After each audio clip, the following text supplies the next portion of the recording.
Trump fires Comey and takes another step in cleaning out the deep state. Now, since Trump has been elected, we have been seeing the deep state continually push their agenda to basically prove that Trump is colluding with Russia. And they continually say they have all this evidence. They just can't produce the evidence because everything is classified. And we just had these hearings with Yates and with Clapper. And these hearings produced absolutely nothing, no new information. They couldn't produce a single piece of evidence. And the same question keeps coming up. What about those individuals that actually broke the law, who unmasked Flynn and many other Americans? Where is the paper trail?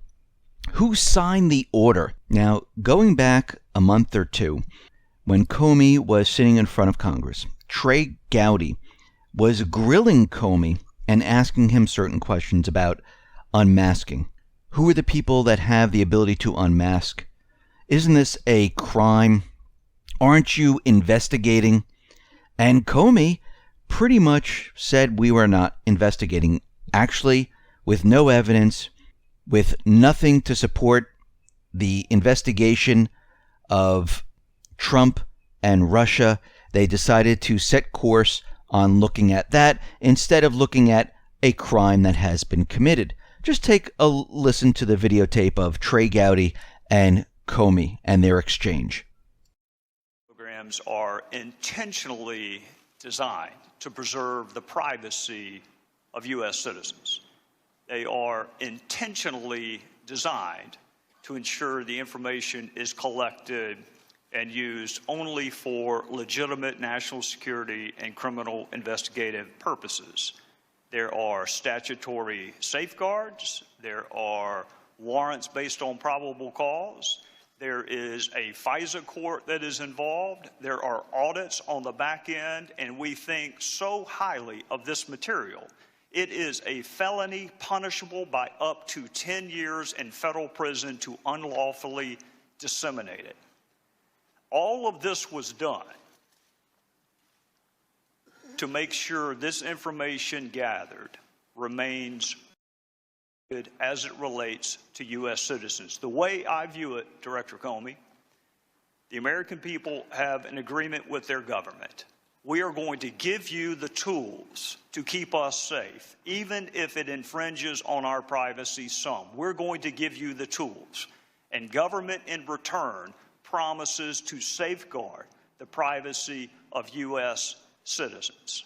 And when that deal is broken, it jeopardizes American trust in these surveillance programs. So let me ask you, do you agree FISA is critical to our national security? I do. Do you agree programs like FISA were intentionally designed to safeguard the identity of U.S. persons? Yes, there are other important elements of it, but that's the primary goal, I believe. It wasn't an afterthought. It wasn't an accident. These are intentional safeguards that we put in place to protect U.S. citizens. Is that correct? Correct. Now, I thought it was against the law to disseminate classified information. Is it? Oh, yes, sure. It's a serious crime. I'm not going to comment on those particular articles because I don't want to, in any circumstance, compound a criminal act by confirming that it was classified information. But in general, yes, it's a serious crime, and it should be, for the reasons you said. We'll take it back now, up now. Comey was fired. Trump had it up to his eyeballs with Comey, with the lies and everything else that's coming out, that they just couldn't get off that Russia collusion with Trump and his administration. And they continually pushed it. And all of a sudden, when he decided to fire him, the corporate media, the Democrats, the deep state, they go crazy. But let's go down memory lane and let's look at all the individuals and what they said during the investigation into the Clinton emails, even though there wasn't really an investigation, just with Comey just bringing it up. Look what these individuals and look what they've had to say at that point in time. Harry Reid, Comey should resign. Then we have Schumer. I've lost confidence in the FBI director. Amazing. Then we have John Podesta. The American public is getting mildly nauseous listening to Jim Comey in regards to the emails with Clinton. Then, all of a sudden, what happens is things change. Trump decides to fire Comey, and now John Podesta is out there saying, you didn't know you're supposed to wait till Saturday night to massacre people investigating you? And we can see right now that there are news articles and everything saying that this is a coup, this reminds us of Nixon, and they're going back in time. And we can see right now that Trump wrote this letter, and some have even suggested Trump even trolled Comey, or the deep state, on Comey's dismissal letter, which spells out, I win, down the left side. And if you look at the letter, and you can see where you pick out some of the letters there, it does spell out, I win. Now, was this done on purpose? We don't know, but people are pointing this out.